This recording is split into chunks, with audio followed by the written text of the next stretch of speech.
On this episode of the Ethics Experts, we got Reid Blackman. This guy is super smart. We talk about AI, generative AI. We talk about his book, Ethical Machines.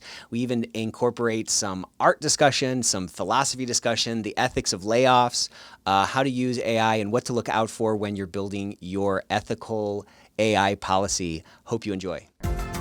Welcome to the Ethics Experts, where we're elevating ethics and compliance and HR to the strategic level it's supposed to be.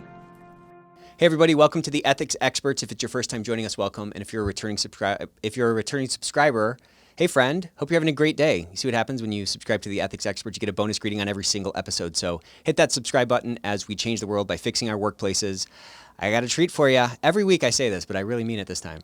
I got my man Reid Blackman here. He is the founder and CEO of Virtue. It's an AI ethical risk consultancy, and he wrote this really cool book called Ethical Machines, which was published by Harvard Business Review. He's been on the Ethics Verse. We had a really cool session talking about the ethics of AI, and we're going to kind of dive into that some more today. He's, he's somebody that I've stolen a lot of talk tracks from and learned a lot from, so hoping to get some more so I can continue to hopefully sound smart as I talk to other people. What's going on, Reid?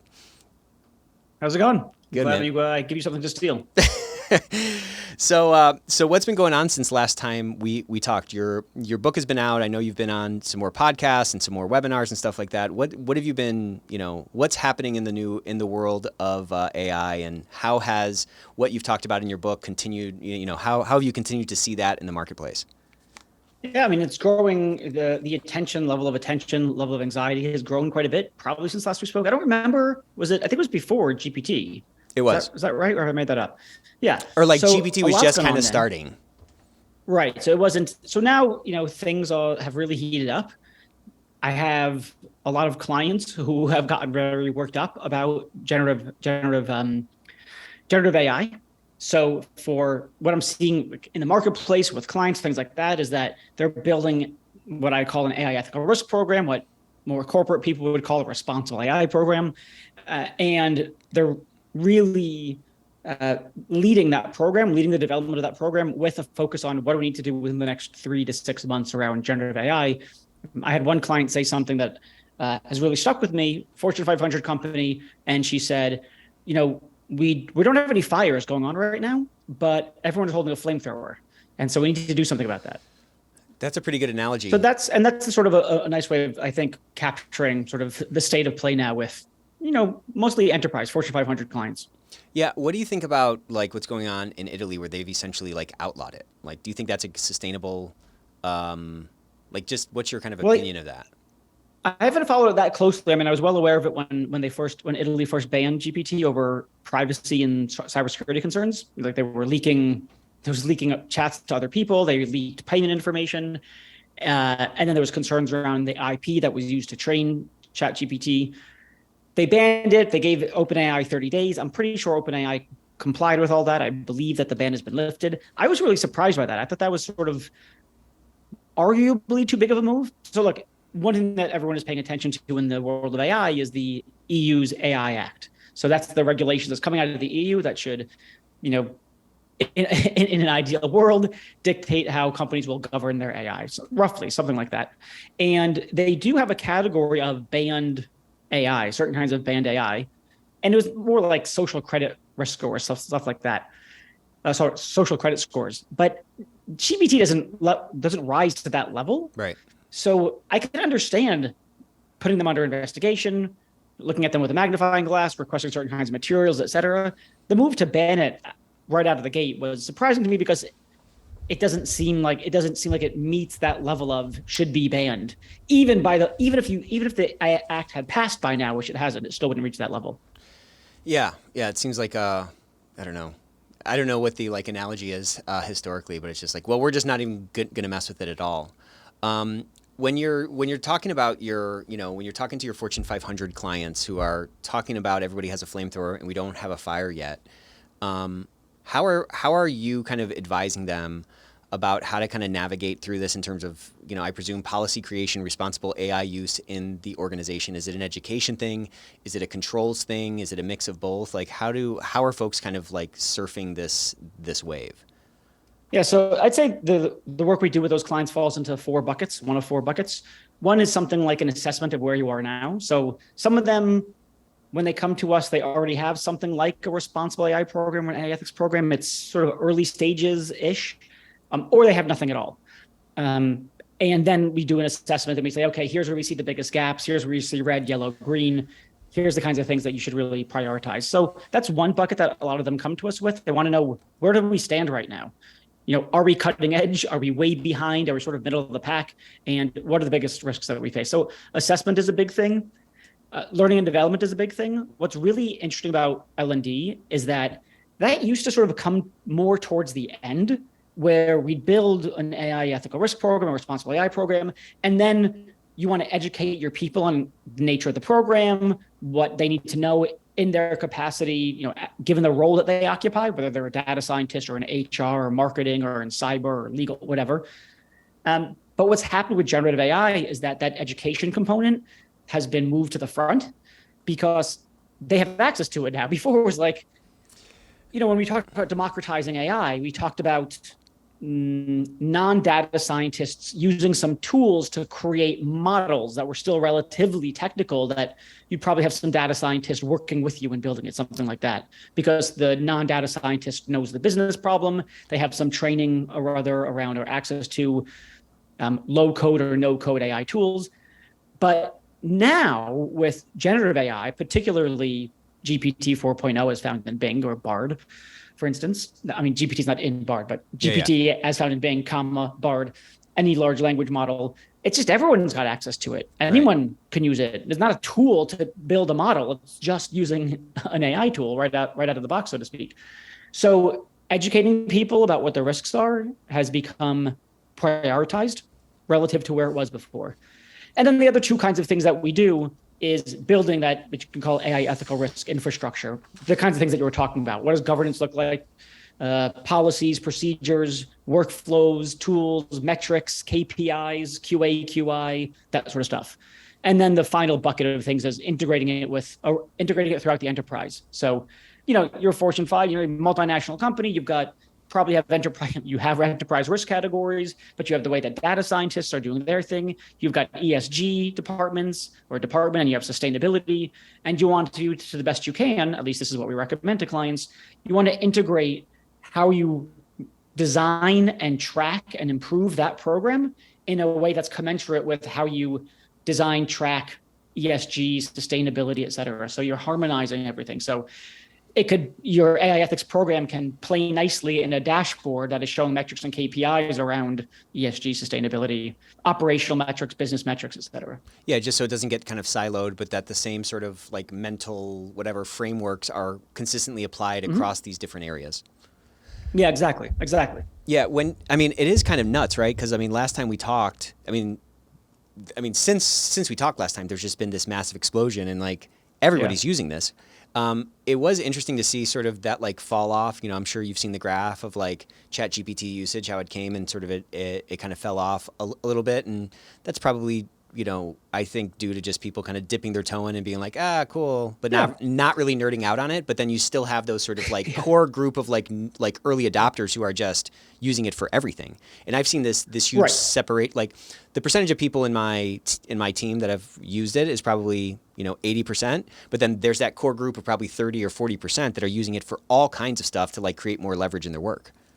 Yeah, I'm generally unimpressed by this. Oh, it's trended down. They have fewer users. That's too short-sighted a way of looking at things. Yep. So for one, you do still have those even if it's, let's say, 10% of employees. Okay, but if you've got 100,000 employees, that's 10,000 employees messing around with something. So that's pretty significant, I would say. So that's one thing to mention. Another thing to mention is that those people who used it and then stopped using it because they couldn't really figure out how to use it for their purposes, which doesn't mean that they won't learn or figure it out, won't be told by one of those early users, those people who figure it out, the 10% who stay on, figure things out, and then tell those colleagues who gave up on it 3 months ago, hey, did you know that you can use it for this? Right. And then, so there's going to be, education around it by peers, peer-to-peer education about here's things that you could use it for. So that's another factor that matters.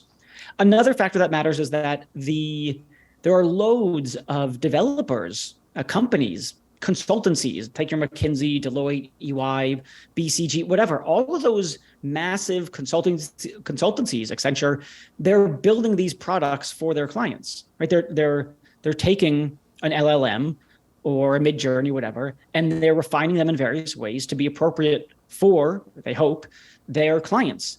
So I want to see next to that graph of individuals' decline in use, I want to see that next to, a graph that represents the money that companies are pouring into this. I want to see a graph that shows how many LLM products companies are pitching to clients, vendors are pitching to potential clients. I suspect that the graph goes the opposite way. Yeah, absolutely goes the opposite way. It's totally parabolic, 100%. I mean, there's just so much going on, and it's like I can't even keep up with it. I follow some people on Twitter who are like these Midjourney experts, and like the stuff that they're ripping out is just absolutely wild. I mean, it's nuts.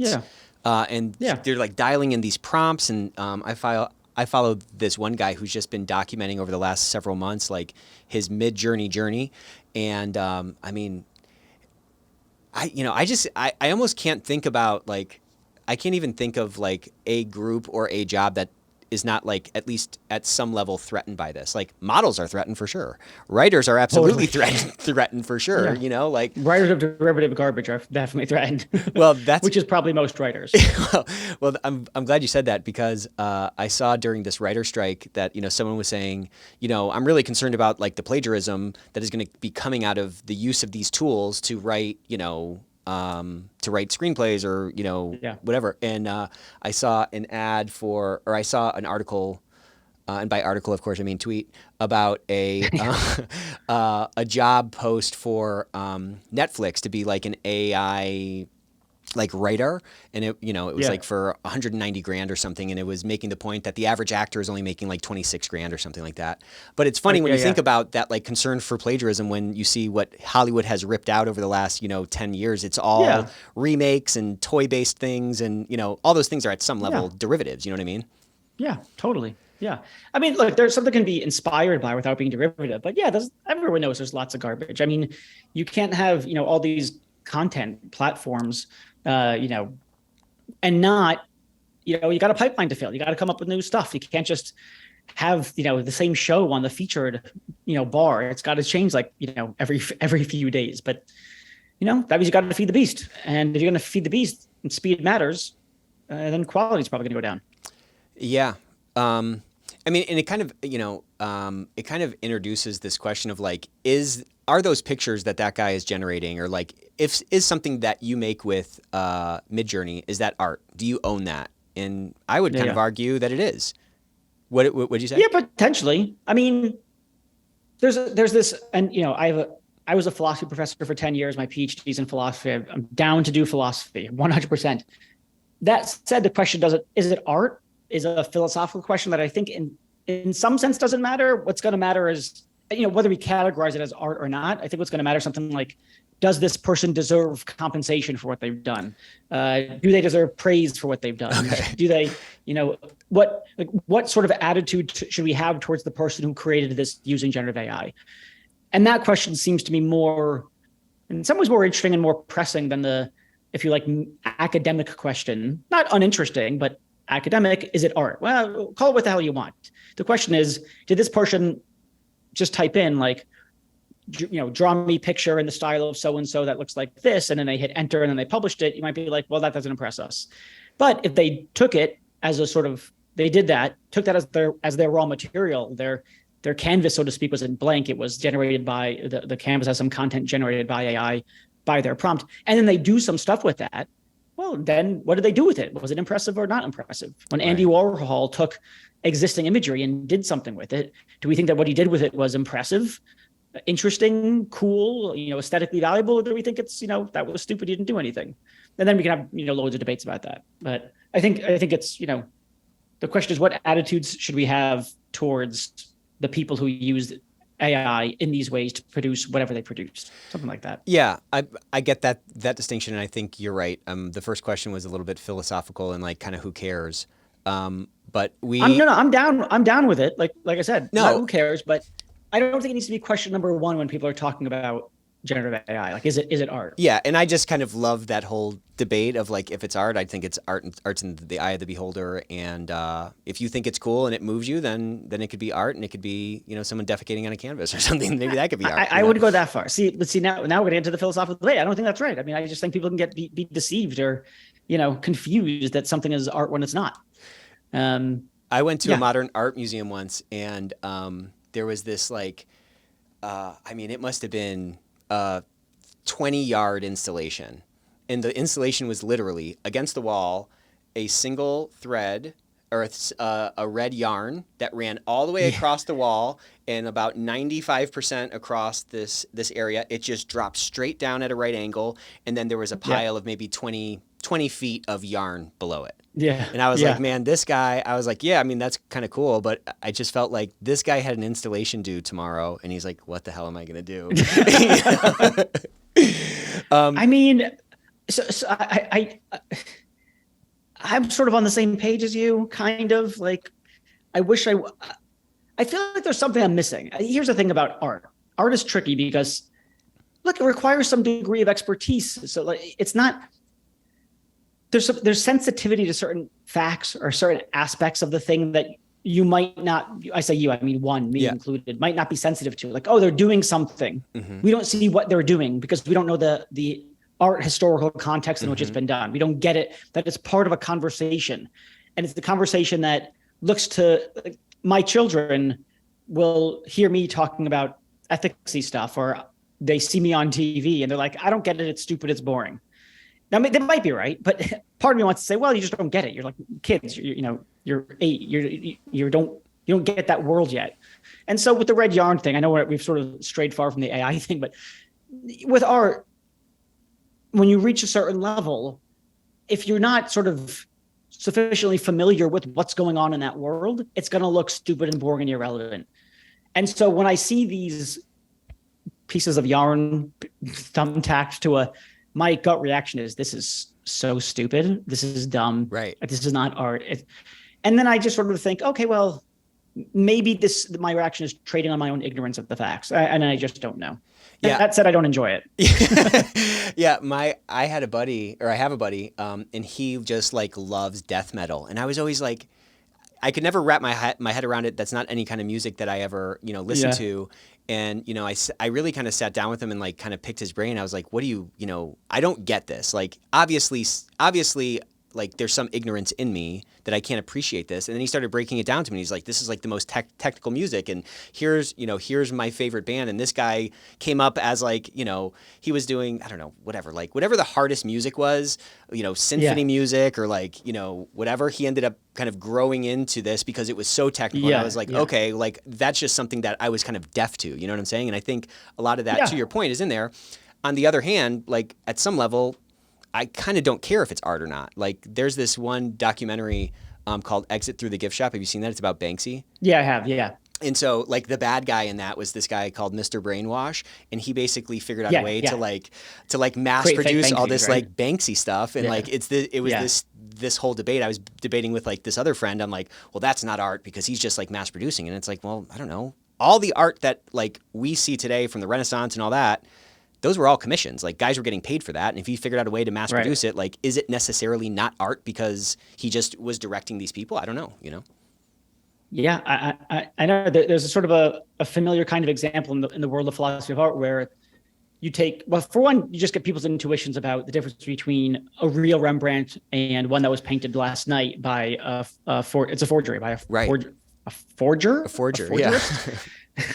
And I think usually people think, oh no, the Rembrandt, the real one is the aesthetically valuable one, even though it's indistinguishable because the forger does such a great job. Still, it's a fake, and the other one is real, and there's value in that. So that's one kind of example. Another kind of example is you're walking, someone is walking in a room with a bunch of paint cans. They trip, they knock over a bunch of paint cans. It spills onto the canvas. It looks indistinguishable from a Jackson Pollock. Is it as valuable, as aesthetically interesting, et cetera, as a Jackson Pollock piece? And I think most people think no. And then the question is why? And one I think popular theory in the philosophy of art is that because in order for the work to have its meaning, it has to be directly linked to something like the mental attitudes of the psychology of the creator. in some kind of quasi-intentional way. Even if Right. even if they're expressing their subconscious emotions, it's still somehow expressive of them in some way or other.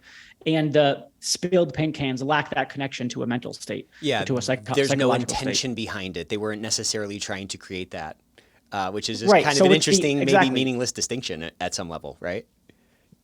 Well, again, a lot of people put a lot of value in, it's Yeah, actually painted right. by Picasso versus it's not painted by Picasso. It's a forgery. Yeah, which is, And so you might think, I'll try to bring it back to AI stuff. yeah, And so you might wonder, do we, I was talking to a friend of mine who's an artist. I actually did a podcast with him. I have a podcast called Ethical Machines where we talked about exactly this. And, he said, this is, one of the things helps to do is to test how much we really care about process when it comes to the generation of art. right. Do we really value the process, or is it just the outcome? Yeah, and which kind of leads to this kind of question about like the performative nature of art. Like, is it just the performance itself, or is it the sort of the whole story around the performance that allows us, or that gives, that performance like its value? You know what I'm saying? Right. And look, when you go to an art museum, they don't just hang the things on the wall and that's it. Right. There's usually some kind of there's a bit of history about Right. the piece. And next to it, there's a little placard that's giving you the art. Now, I think generally art museums do a terrible job of this because they just go as facts that don't connect. I don't think they connect enough dots for us standardly. Like me, I just don't, most of the time, I just don't get it. And I read the placard and I'm like, I still don't get it. And so I think they could do a better job, but I know that they think that understanding the history or the context is crucial to understanding or appreciating what's going on in the piece. Yeah, I mean, if you look at a Grandma Moses without the background, you might be like, "Oh, whose kid drew that? Whose kid painted that painting?" You know what I mean? Right. So somebody yesterday, we had a webinar, and they asked this question, and I thought it was kind of interesting, and it was something like, "How does AI allow for us to like have more meaning and purpose in our work?" And how would you answer that? It doesn't. Okay, It doesn't. interesting. Why would it? Well, why would it? I mean, look. Okay, look, here's a possibility. This is a standard line that people like to run. AI does the monotonous stuff, and so it frees us from the monotonous stuff so that we can we have time to do the more creative stuff. I mean, maybe that's true in some cases. I'm sure that it's true in some cases. Frankly, I don't think most people are that creative. They've just got like this creative mind bursting with ideas. They're at a job. They're doing the thing. They like the people well enough. The job is good enough. The pay is good enough. It's too much effort to move jobs. It's too risky. They're comfortable. So like, they find meaning elsewhere. They don't look to work for their meaning. They go to their family. They go to their friends. They go to their hobbies or whatever. I think, I think that people can be really loud about expressing human creativity, and you're reading this stuff, but it's selection bias because the people who are writing that stuff are creative enough to be writing the stuff. great point. they're the creators. Of course, they're like, oh, it's going to freeze do all the creative stuff. I don't think most people are just banging down the door to be creative. Yeah, that's probably true. And I think, on balance, most people are probably not finding this deep level of fulfillment from their job. To your point, it's just an aspect of their lives. Most people like. Yeah, I mean, Yeah, it's. No, sorry. I think it's probably like, I'm not a historian by any means or a sociologist or something like that, but I think it's fair to say that finding meaning in work it's a cultural phenomenon. I mean, you might think, here's a place where you might really find meaning in life for a lot of people in the world. Religion. Mm-hmm. That's where the meaning is. You go to the store, you sell the stuff, and that's fine. That's good. That's important. But it's important as a means to an end. We go to work and we make the money and we sell the things or whatever it is so that we can spend time with our family, go to church, give money to church, donate to charity, blah, blah, blah, whatever. Let's say it's a religious life, whatever that means, a devout life. You're not looking to work necessarily to get your meaning. You're looking somewhere else. And I think that's perfectly fine. You don't have to look. I get tons of meaning, for lack of a better word, out of my work. I mean, but I don't think that's, I feel like I'm really lucky. But, I do something that's highly idiosyncratic. It's creative. It speaks to my intellectual interests, blah, blah, blah, blah. But most people don't do that, and that's fine. They don't need to get meaning out of their work. They need to like it well enough. That's I think the bar, as long as they get meaning from somewhere else. Which is kind of a pretty powerful reframe, just to kind of explore that a little bit, because that is kind of like a meme now, right? and I'm perhaps guilty of it as well. Like I want people to come and I want them to bring their whole selves to work and come to a culture where they can be themselves and put That's whatever. crazy. I mean, No, go ahead. Go ahead. you can't really bring your whole self to work, right? Like the person that you're with your significant other or your best friend is not the person that you are when you're at work. Well, that's and not even your whole self, though. It would probably be inappropriate. That's fine, but also like you're never really your whole self unless, I mean, even with your wife, you're not your whole self. With your best friend, there's still pieces of yourself that like you shave off, right? Yeah, the aspects of your personality you don't express. Sure. So, I mean, I think you want to go to work, you don't have to like hide. You don't want to hide things about yourself. You don't have to feel ashamed. You know, you want the absence of shame for certain aspects of yourself. That seems sufficient as opposed to like, not as romantic though. That's not as a romantic thing to say. I'm not a romantic type. You know, it's like when I talk about AI ethics, I make this distinction between AI for good and AI for not bad. AI for good is about positive social impact using the powerful tool that is AI. AI for not bad is risk mitigation. It's how do you not ethically, reputationally, regulatorily, legally screw up when you're deploying AI, whether you've designed it in-house or whether you've procured it. And that's the frame that I think businesses should prioritize for both ethical and business reasons. And I sort of think the same about a lot of this stuff, you know, like what we're talking about here. It's like, do we really need to bring our whole selves to work? I mean, that's like a bit much, as opposed to, you know, don't come to work feeling ashamed. Don't feel shamed at work. That's enough. Yeah, but also, I mean, at a different level, I mean, that might cut down to a more, I don't know. I mean, there is some like romanticism in that, for lack of a better term. Like people want to feel connected to something, I think. People don't want to feel, to your point, ashamed for where they came from or the background that they've had or whatever. Like whatever's going on with their marriage or something. Like they want to, you know, it is one life to some degree. Obviously, we're never bringing our whole selves, I don't think, really anywhere. Sure. Yeah. But you know, I as I've been kind of thinking about what you said, I kind of like that frame. Like people shouldn't feel ashamed at work.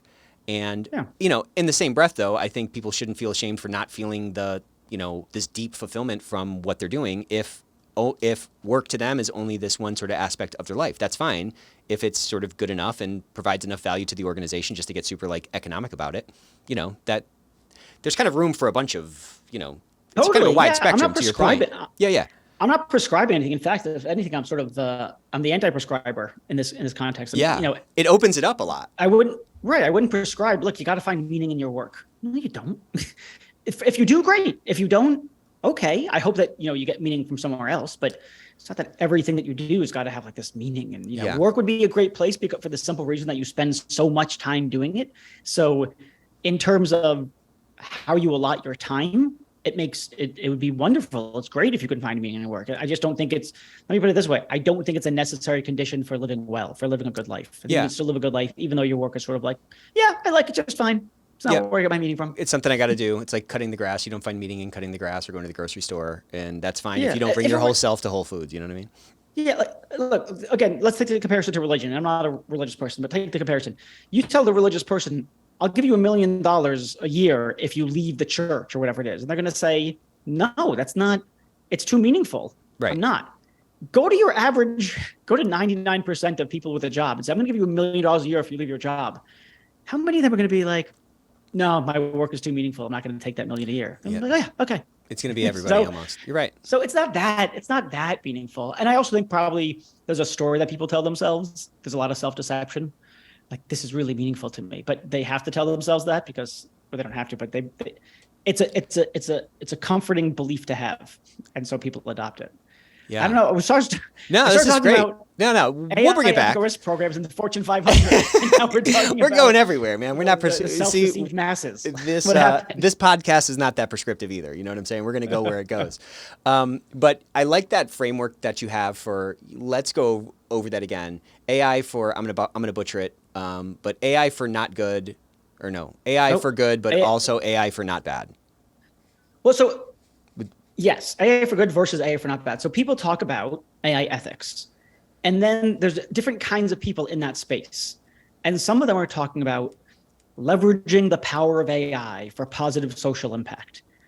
Positive social impact means different things, but often it refers to something like pursuing the United Nations Sustainability Development Goals, the SDGs, something along those lines. That's all good and well. That's not core operations. Right? Core operations is not about positive social impact. It's about making stuff that people will buy, or providing services that people will buy. AI for not bad, that's the phrase that leads my work, is we're going to do what we're going to do from a business perspective. Maybe those goals are ethically good. Maybe those goals are ethically neutral. Let's hope at a bare minimum they're not straight up ethically bad. They're not evil.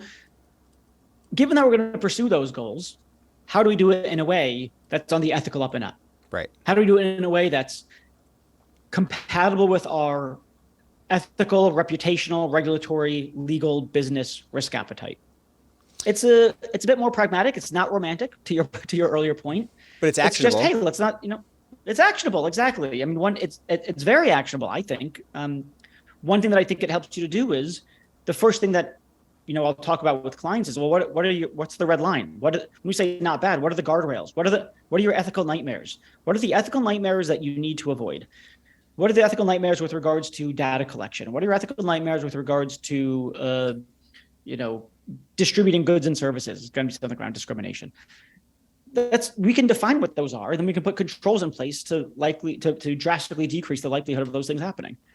It's very actionable, and it lends itself to things like doing things like metrics, make KPIs, tracking progress, tracking compliance, quality improvement, that sort of thing.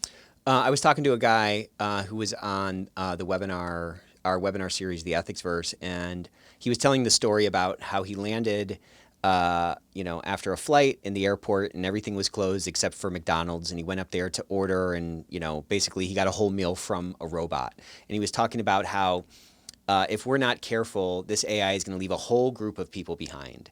And I find that kind of an interesting argument. I hadn't really thought about it from that perspective.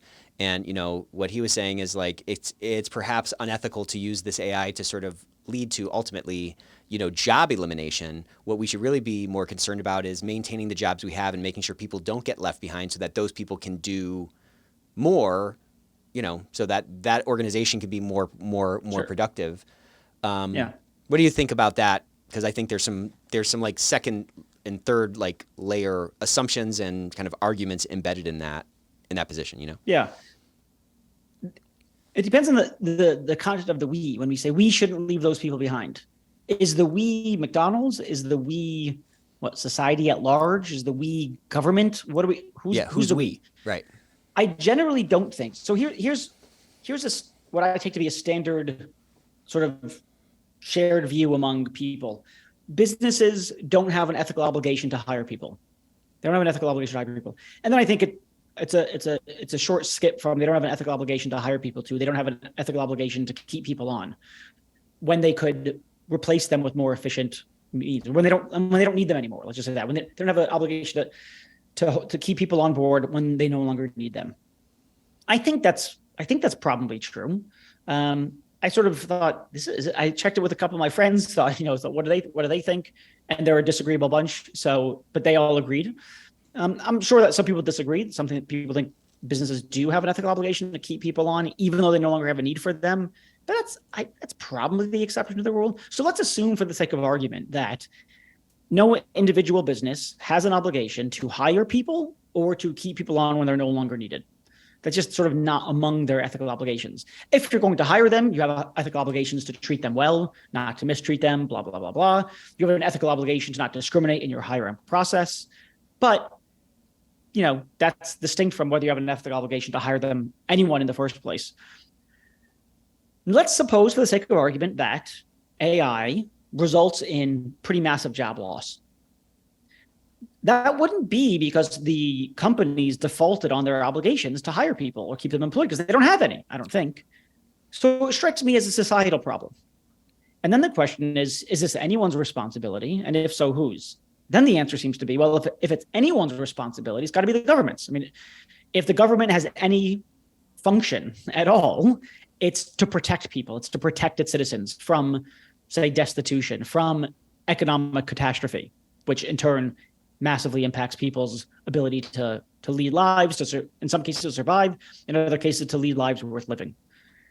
So it is a shame. It's too bad when people lose their jobs. We should greet that with compassion. And then I think we have to think about, well, what do we do about this? And I think the we is going to be something like, what do we think government should do about this? Yeah, and how do we prevent the governmental response in protection of the sort of societal impact that you're alluding to here, falling into just, you remember like the Luddites, I think they're called, that they would go and just smash the Luddites. Yeah, they just go and smash machines because those machines were sort of eliminating jobs. I mean, isn't that kind of the story with it? Exactly. People think it was like an anti-technology thing. It was a jobs thing. It was a jobs thing. So like, from that perspective, then perhaps the Italian response, which again, I'm not really sure how that all sorted out, perhaps that was sort of justified from a societal perspective. I get the argument for the Italian thing was more about security and all that other stuff, but like if the terminus of that was, one could at least argue that then this could lead to sort of a governmental response to say, well, we need to kind of shut this down because this is going to deteriorate and massively separate all these other people.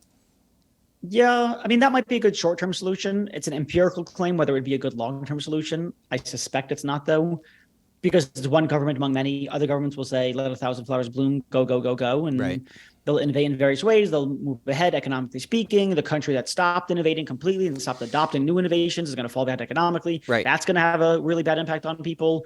So probably that's not the route. I mean, I don't know. You could imagine things like government incentives to corporations to retrain and upskill people. So corporations might not be under any obligation, any ethical obligation to hire people or to retrain or upskill or educate them.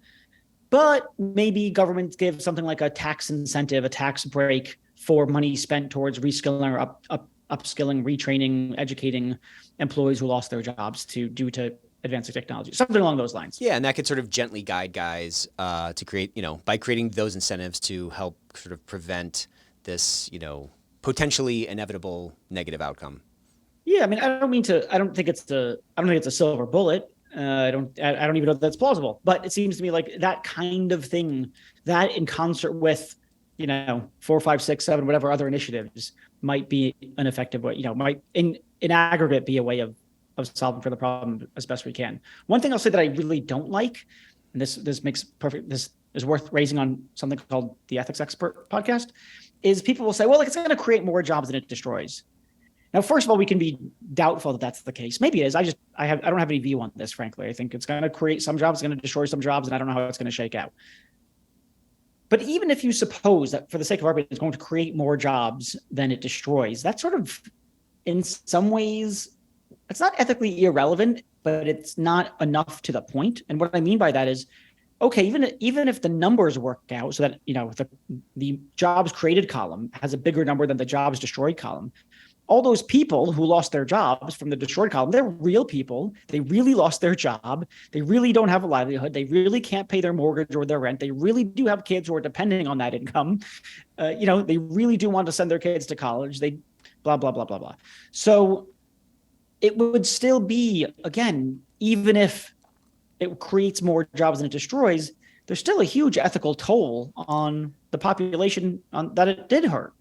And so this sort of like accounting method of seeing whether all is good jobs wise is sort of it's too cold for my taste, too ethically callous. Well, I think the term you used, the accounting method, is an apt one because in accounting, we're talking about dollars, and dollars are fungible. But those people, to your point, who lost those jobs aren't necessarily going to be fungible for those new jobs, especially if the new jobs created are an upskilled job and there's that sort of skills gap. Yeah, exactly. But those people might not have the resources by which they can go to night school. Maybe they can't go to night. Maybe they have kids to take care of. If they went to night school, they'd have to pay for a babysitter they don't have money for, et cetera, et cetera. Yeah, but it's a nice headline. Which is the nice headline? That creates more jobs than destroys. Yeah. It's a nice headline. Yeah. It's just ethically callous. Right. Yeah.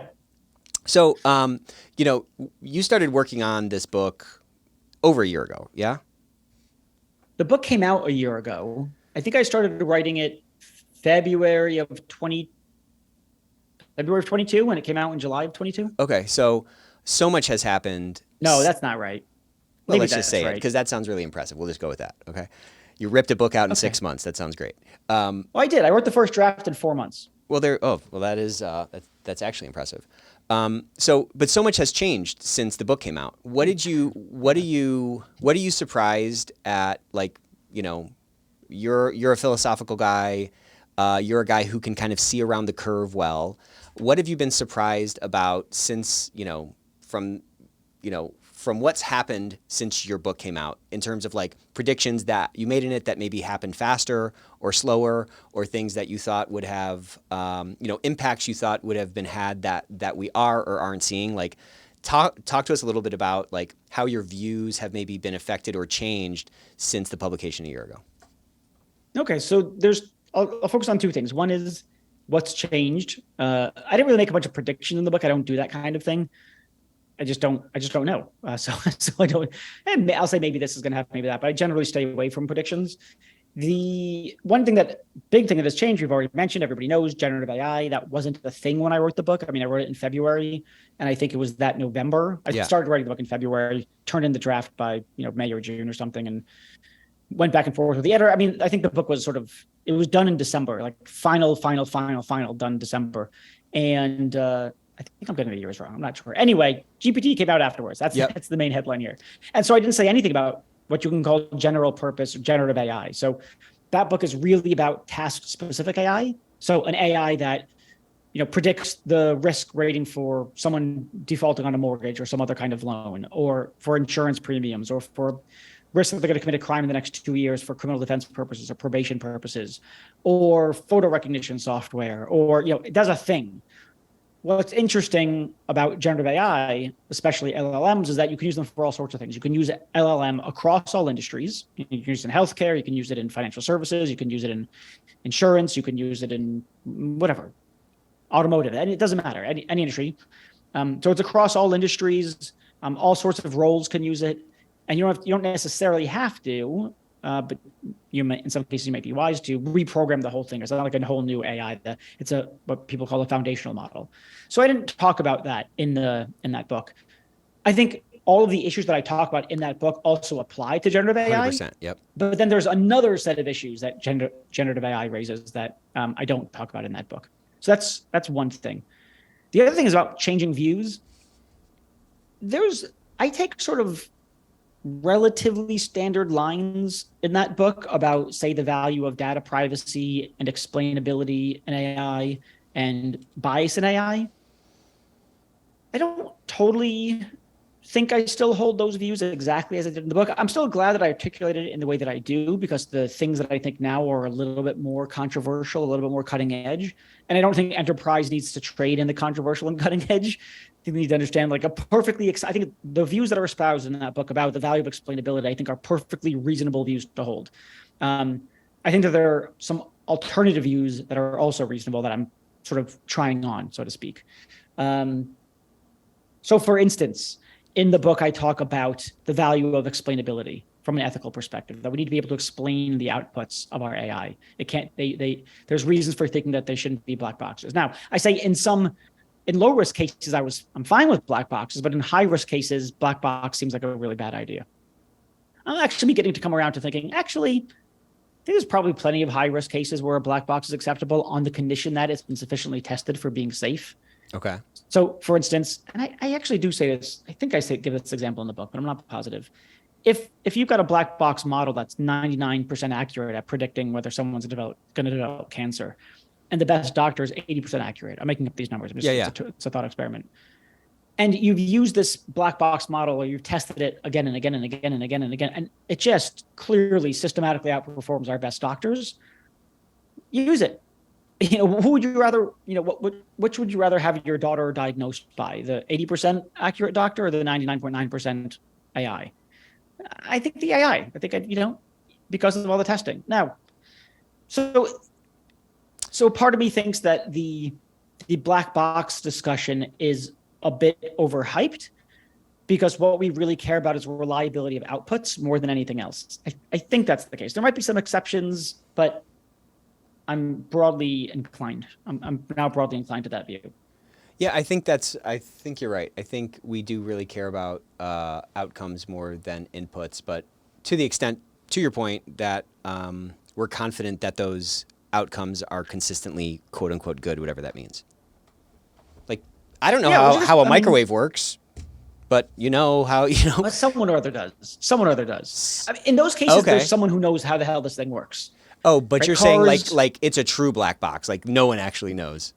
The data scientists don't know. They're like, Got we don't you. know how they don't know how LLMs work. It's a black box. They've got some hypotheses, some theories. They're testing some things. They're Isn't trying that to figure it out. nuts? But yeah, it's nuts. It's crazy. But But also, who What cares? if, you know, Kinda. If but- the but outcomes but work, if it's who cares? But if it works, and it might not work, I mean, I think lots of a ton of safety testing needs to be done, especially if we're going to use an LLM in a healthcare setting, which is being done.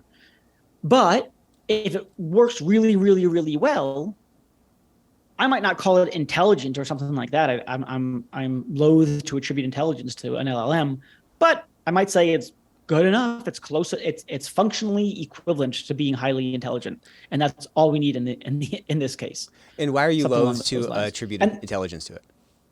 That's a whole other conversation. I'll answer that in a second, but let me say one other thing. The other reason why I'm coming around to just, loving the black box is that the ship has sailed.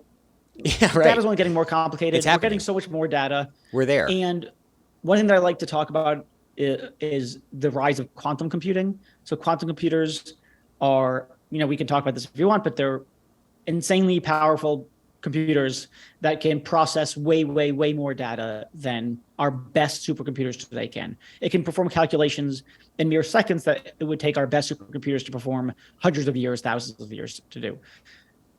So then we're gonna get quantum AI in all likelihood, which means that it's going to be recognizing patterns across a bonkers quantity of data points. And if it works, and there's no hope of understanding what's going on inside that thing. So I just sort of think, yeah, we're just going to get black box models, and we need to test the hell out of them for being sufficiently safe in the context in which they're deployed. And that's it. That's not what I say in the book. In the book, I say there's some cases in which we definitely need explainability. Here are some cases. There might still be, there's always cases and cases, Totally. but I'm much less worked up about black boxes now than I was when I wrote the book. Well, imagine the black box of like quantum AI. I mean, that's Right, a black that's what I'm hole saying. box. I mean, that's gonna be Exactly. massive. Forget it. No light is escaping that thing. Yeah. Yeah. And there are various technical tools to try to understand, like SHAP is a tool that data scientists will use to try to understand what's going on inside of our AI model. And it might provide some kinds of insights to others. I'm a little bit dubious of that as well, because there's an extent to which the simplification becomes a distortion of what's going on. And I think that's probably more often the case than is not. But even if you put that to the side, we're just not going to get there with quantum AI. Forget your tools. The math that it's crunching is just it's light years beyond where we are, where our own brain is capable of comprehending. Yeah, it's crazy that we've built something. I know you're gonna hate what I'm about to say, which I'm trying to bring us back to it, but like that's like smarter than we are. So let's go back to the why you loathe the intelligence comment. Oh, well, I mean, there's lots to say here, but the basics of it is that the way that LLMs work is that it's stringing together words in a coherent fashion, and what it's it's meant to be a coherent string of words. And when we see a bunch of words strung together in a coherent way, we read it as a conversation or the expressions of an intelligent creature, the expressions of a mind. That's not what's going on. It's just doing probability that these words, as it were, stick together in a way that I'll get a thumbs up from my programmer, so to speak, to anthropomorphize it a little bit. But it's not hooked up to reality in any way. It doesn't grasp reality, it doesn't grasp concepts. It doesn't appreciate the meanings of words. It's not a meaning thing. It's just this set of words is in the same mathematical or close mathematical space to these words in the vast corpus of words that I've analyzed, so to speak. And that's not intelligence. That's just, mathematical prediction of the next word. When you and I speak, when the next word comes out of my mouth, I'm not saying that I think, the words that I'm saying right now are not coming out because I think that they're the most probable words that will match with the words that came before. I'm saying the words that I'm saying based on the meanings of the words and how the meanings of those words connect, not how they happen to show up in text. Yeah, it's kind of analogous to that guy tripping and spilling the paint to some degree. Like it lacks that intentionality or something. Yeah, I mean, I think that analogy breaks down at some level because it's doing more than just spilling. But the analogy, you're right. I mean, there's something where it's produced something that looks like a Pollock, Right. but it's not. It's doing something that looks like it's produced by an intelligent creature, but it's not. Yeah, it's super interesting. Good callback. That was nice. That was a nice way to. Yeah, see, we bring it all together. We bring it all together, and that's intelligence. Okay. So you also mentioned that like you had, now that generative AI, the proliferation of it was obviously not captured in the book because it came out afterwards, but you have some different thoughts and there's some different risks that have popped up on it. And so we'll probably have to dive into those next time because we are really running out of time. See, I knew this should have been a 2-hour episode, Reid. It's always always a pleasure. I have a whole list of questions we didn't even get to, but this is what I was hoping for. So, Reid, I have an HBR article coming out sometime soon on specifically the ethical risks pertaining to generative AI. I'll send it to you. Yeah, please do. Maybe you want to read it? Yeah, I'll read it and I'll definitely make a post about it or something because yeah, I am. I would love to do that. Okay, so people can find you. They can find you obviously on LinkedIn, but your organization is called Virtue. You do this AI consulting. They can go to they can go to virtueconsultants.com. We help multinationals, mostly multinationals, not exclusively, but mostly try to figure out how to design a customized AI ethical risk framework for their organization and help them implement. But that's the core of it. And the book. And then you can also go to reidblackman.com. Yeah, reidblackman.com. And the book is Ethical Machines, and the podcast is Ethical Machines. So if you like Reid as much as I do, hit that subscribe button, follow him everywhere, pick that book up. It's a great read, no pun intended. And man, we will see you next time, buddy. Cool. Thanks a lot. This was great. Awesome. Take care.